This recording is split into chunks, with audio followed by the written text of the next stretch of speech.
I'm excited for this one.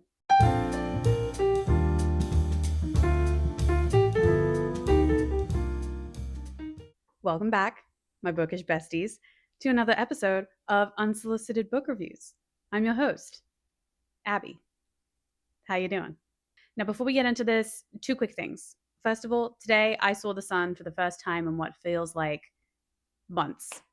I feel like a new person. I feel alive again. I see color for the first time.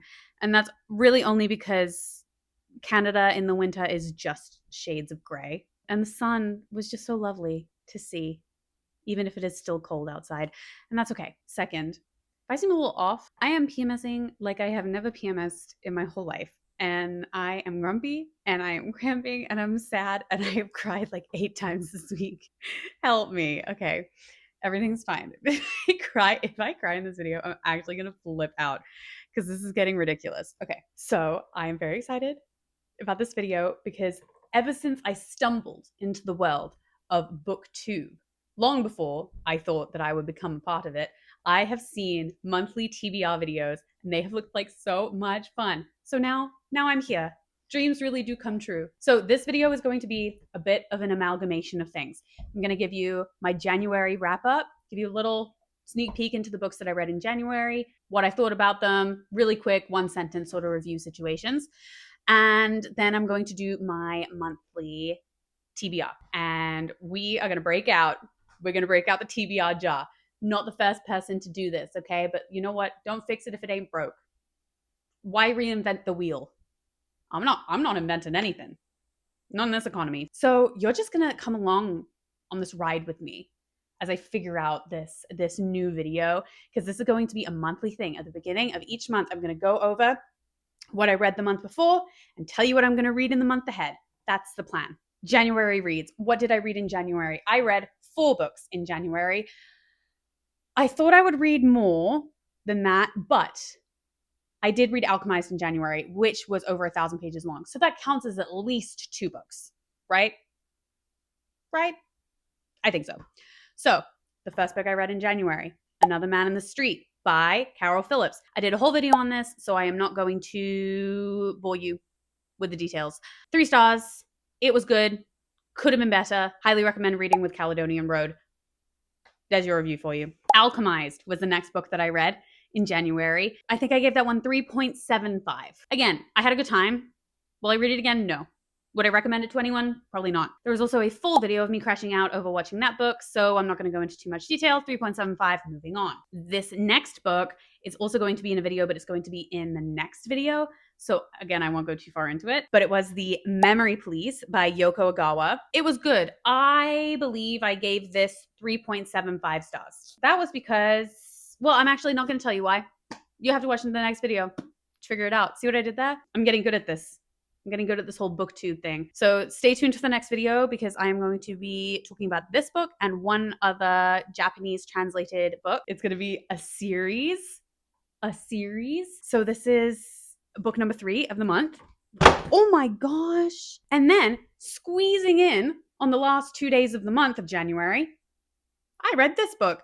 I was at the library, as I often am these days, and I saw this on a display. It's called Ordinary People Don't Carry Machine Guns, Thoughts on War by Artem Chapai, and it's translated by Xenia Tompkins.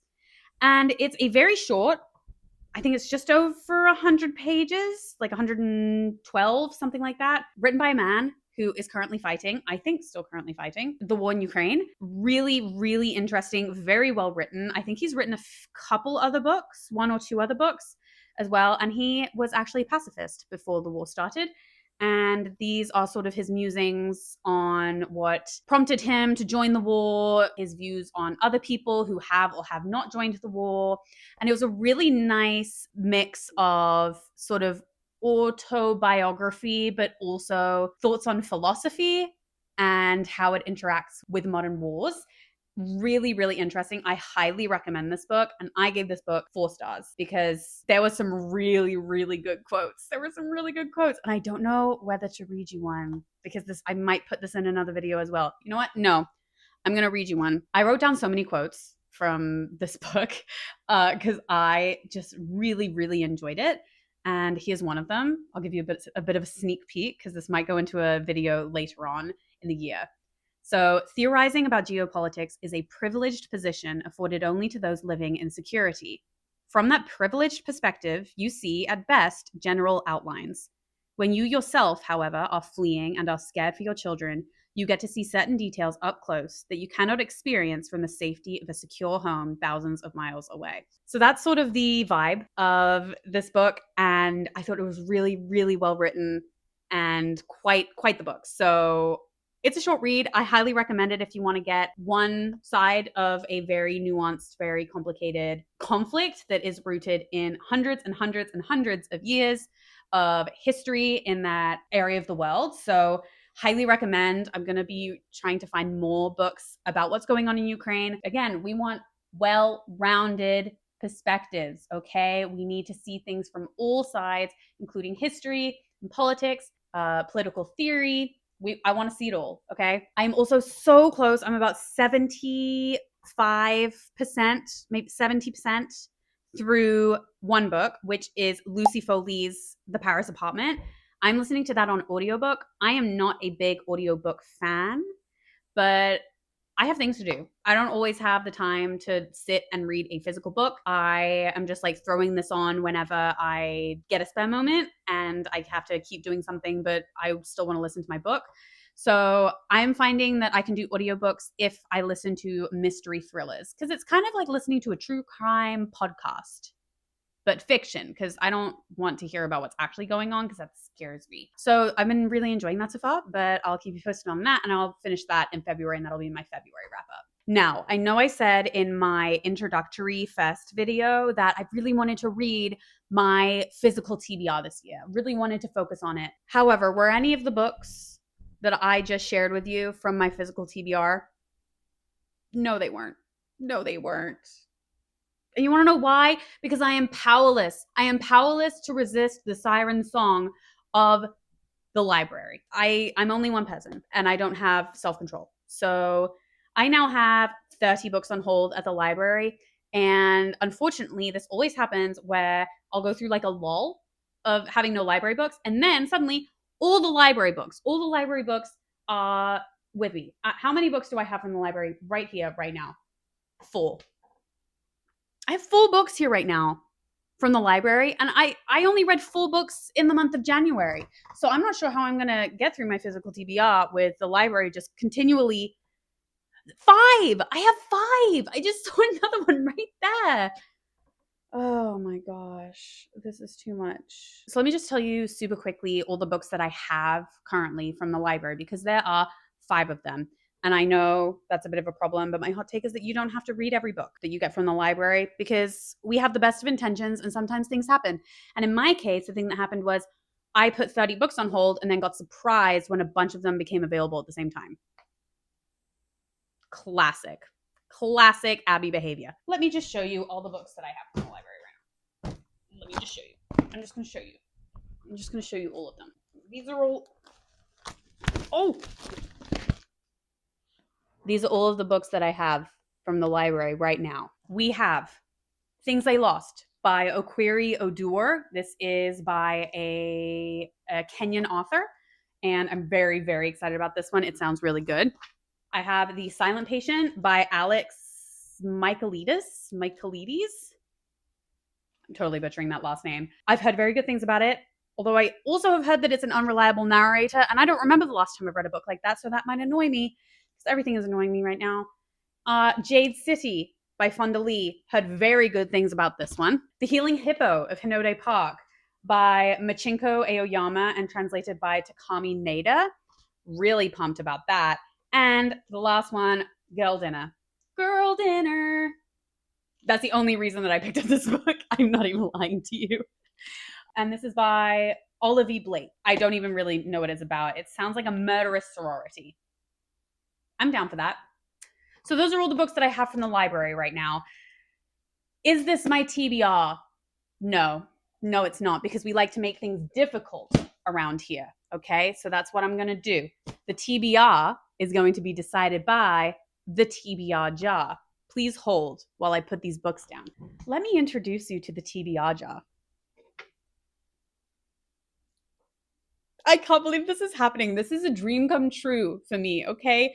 Never in my life did I think that I would be here picking prompts out of a jar, but here I am and I am so happy about it. I feel blessed. Okay, now, quick backstory about this TBR jar.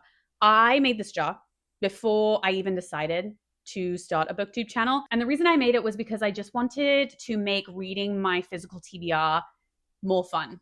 So this I made like back in October of last year, and I used it one time. And then once again, the library happened. And then I went through a huge slump of not reading any of the books that I actually own and only reading library books. That's not a problem. We don't blame the library for our problems, okay? I blame myself for my problems. I'm going to be so honest with you. I do not remember any of the prompts in that jar. I don't remember what I wrote. I don't remember if there was a theme. I don't remember any of it. So the rules for the jar, because there are rules for the jar. The rules for the jar are as follows. I'm going to pick 3 or 4 prompts from this jar a month because I work full time. I'm a corporate girly. Okay. I don't have time to be picking 7, 8 books for my TBR.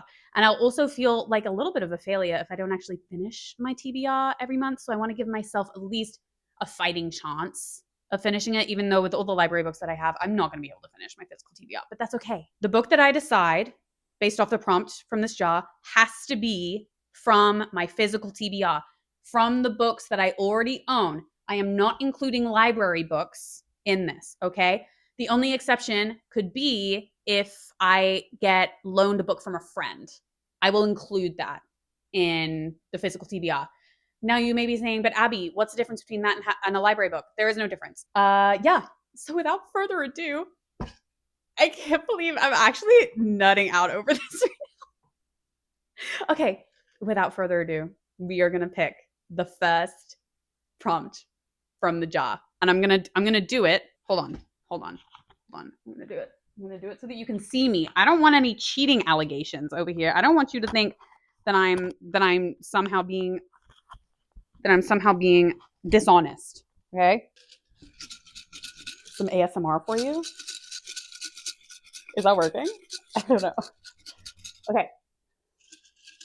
The first prompt from the jar. Wait, could you see that? It's fine. You're just gonna have to trust me. Ooh, a title I love. A title I love. Okay, bear with me. Okay, we have 3 options. First one is Midnight in the Garden of Good and Evil.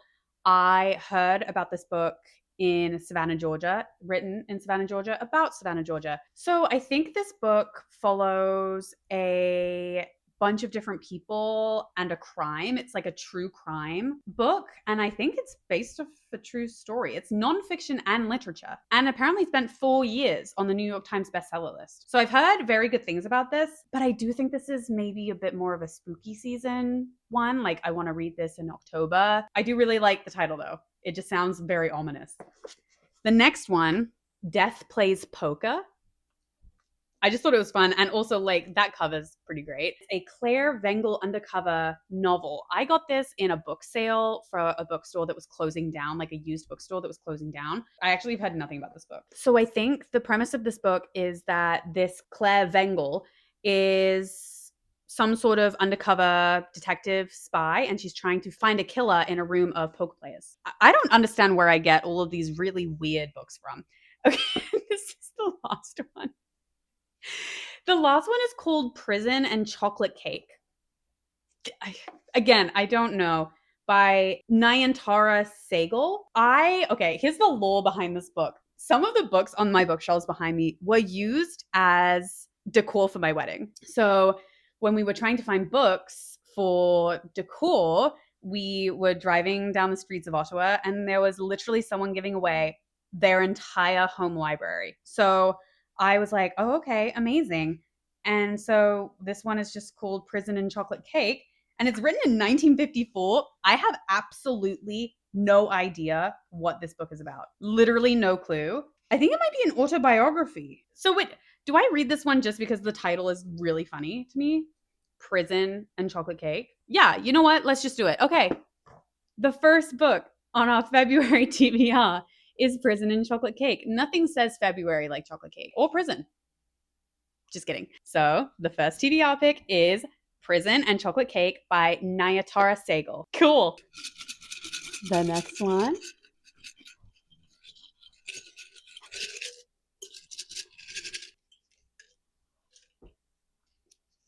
Next one is Author You've Never Read. So, couple options. First one is The Couple Next Door by Sherry Lapina. Ooh, okay. So this is some sort of like crime mystery. I don't know if it's a mystery thriller. It says it all started at a dinner party. A couple seems to have it all and they have a beautiful baby, but when they're at a dinner party, a terrible crime is committed. They don't tell us what. Suspicion immediately falls on the parents, which makes me think it has something to do with the child. And it follows Detective Rasbach, who thinks that the couple is hiding something inside their house. Ooh, okay. This sounds really good. And it's not too long. I don't want to pick like really long books right now. So that's the first one. The next one is Don't Try to Find Me by Holly Brown. So it looks as if a young girl has gone missing and she leaves a note that says, "Don't try to find me. I'll be okay. I'll be better. I love you." And it's following the mother trying to find her child and everything that comes with that. So again, more like a mystery thriller situation. And then the last one is called Bellevue Square, and it's by Michael Redhill. I have never read anything by Michael Redhill. So it's a comic literary thriller about a woman who fears for her sanity and her life when she learns that her doppelganger has appeared in a local park.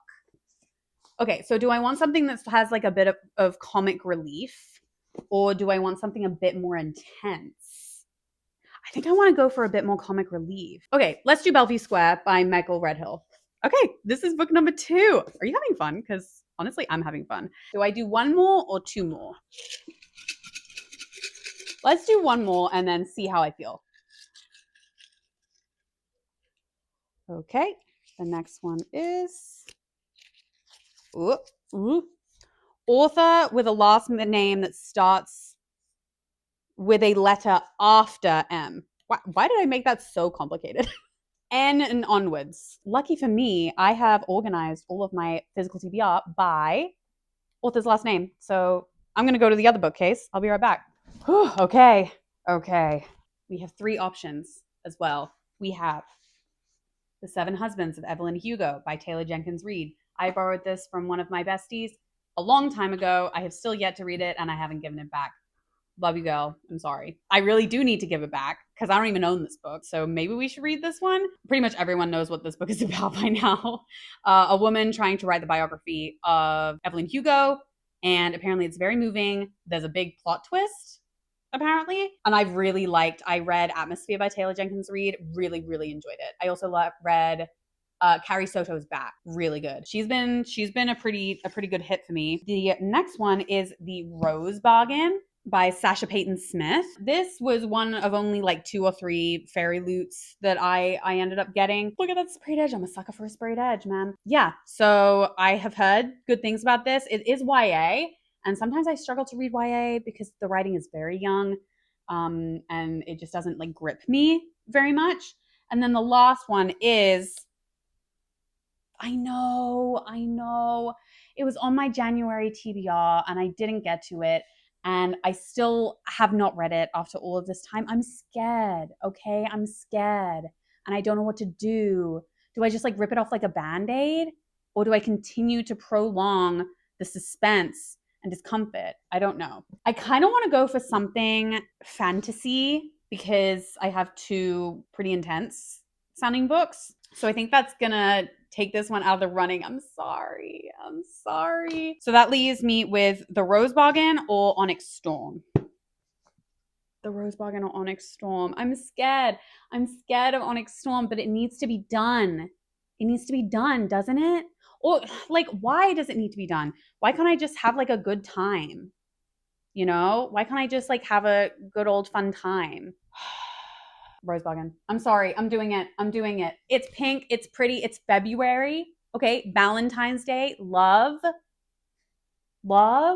I'm doing it. I need something with like love and happiness. I can't just keep being torn apart by Rebecca Yarros. She knows what she does. The ending of Iron Flame I cried. I can't do this in February where I won't see the sun for 4 weeks. Okay? I can't do this. I can't do this. Do we do one more? February is a short month. I say we do one more. Okay. Okay. Okay. I'm acting as if like you're here and you're begging me to do it. It's just me. Okay. Last one. Last one. What does it say? What does it say? What does it say? Genre I don't usually read. I feel like I've already kind of covered a genre that I don't normally read. I don't usually do horror. I don't do self-help. I don't read a lot of autobiographies either. Like I'm not like super into nonfiction. Okay, let me peruse. Okay. Again, we have 3 options. I don't read a lot of sci-fi. And I think this is a sci-fi. I could be so wrong on this. Oh, it's a suspenseful mystery. Oh, I guess this doesn't really count. Well, I was going to say The Girl with the Dragon Tattoo, because I've heard really good things about this whole series, and there's like 9 of them. And I did want to start. Okay, I guess we can't really do this one because I do read mysteries quite often. I don't read a lot of autobiographies, and I do have Prince Harry's autobiography.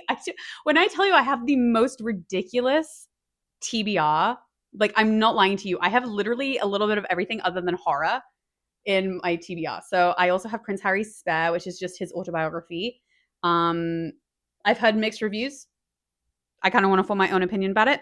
I also don't read a lot of classics. Pride and Prejudice is my favorite book of all time, but I don't read a lot of classics. I'm thinking of rereading Wuthering Heights. I want to read more classics this year. It's not a genre that classics as a genre. Is classics a genre? I'm making it a genre for the purposes of this video. The movie's coming out, and I haven't read this since high school, and I kind of want to reread it before I watch the movie so that I can make my own opinions on it. Okay, we're between Wuthering Heights and Prince Harry's Spare. I do already have an autobiography. At least I'm pretty sure Prison and Chocolate Cake is an autobiography. So I'm going to go for Wuthering Heights. I'm going to do it. I'm excited about it. I want to watch the movie so badly, but I want to reread the book first. So here we go. Oh my gosh, you guys. My first TBR video. This is so great. Okay, so this is the TBR February. We have Wuthering Heights by Emily Bronte, which also has one of my favorite quotes of all time, which you have seen in many places. We have The Rose Bargain by Sasha Payton Smith. We have Bellevue Square by Michael Redhill.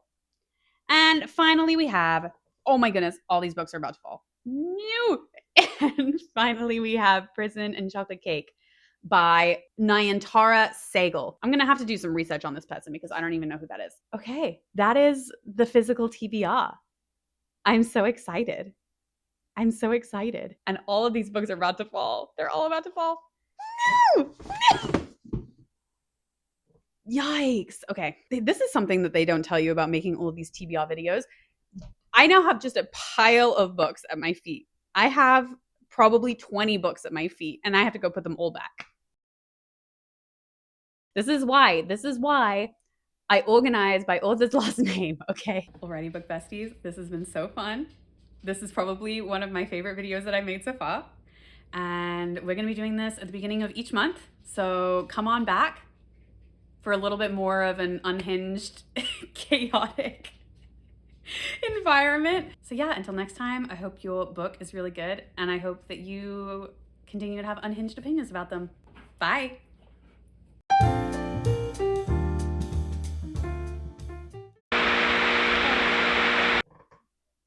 Oh, I think I broke the chair. Let me try that again. Don't lick my books, dog.